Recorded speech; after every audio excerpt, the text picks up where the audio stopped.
Yes, you can travel on a plane without getting sick.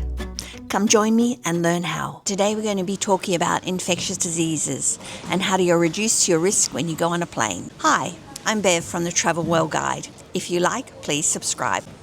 Travel has always spread disease through trade routes, on ships, and now on planes.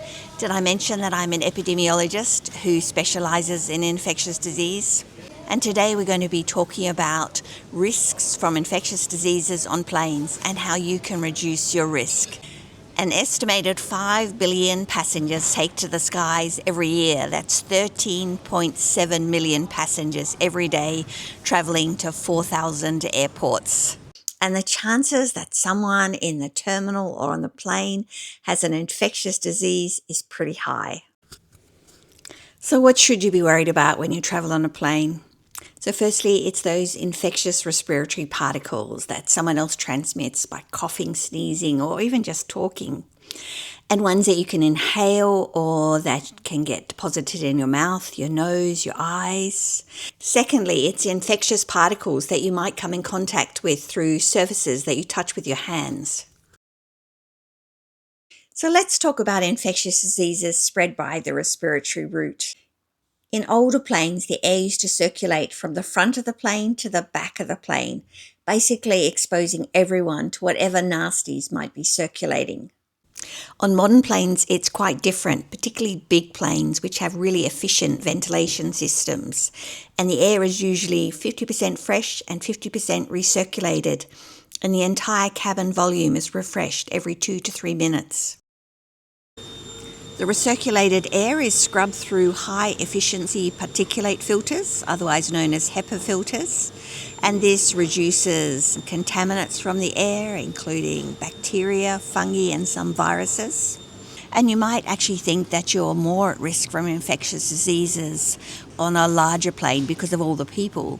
But actually, because of these good filtration systems that they have with HEPA filters, because of the way that the air circulates on the planes, you actually have a reduced risk on a big plane.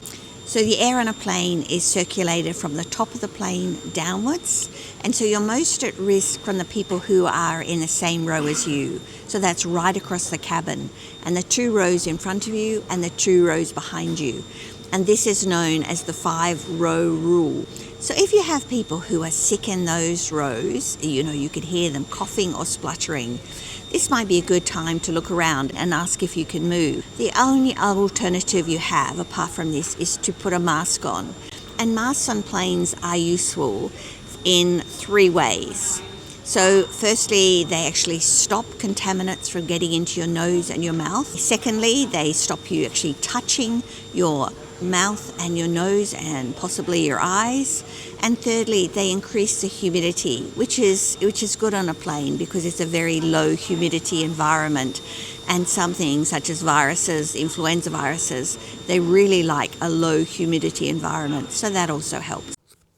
So you're most at risk from airborne transmission of pathogens at the beginning of the flight when the air conditioning system hasn't been switched on, so when you're still on the ground, and then once you've landed. So let's talk about getting an infectious disease from the things that you touch. So on a plane, I'm really aware of everything that I touch around me. My seatbelt, my tray table, the screen in front of me. Everything that you touch has the potential to give you an infectious disease. So just try and think and imagine that the person sitting in that seat before you actually had something like maybe influenza, and everything that they've touched, you're now going to touch. We catch many infectious diseases through hand-to-mouth contact. Studies have shown that the most germ-laden part of the plane is actually the drop-down tray, and that's in contrast to the toilet, which is cleaned frequently. So think about latches on overhead compartments, the window shades, armrests, the catch on your safety belt. Think about that there might have been someone sitting in your seat just on the previous flight who was really ill and who might have touched all those surfaces that you're now touching. Things like influenza can actually live for 24 hours on a hard surface.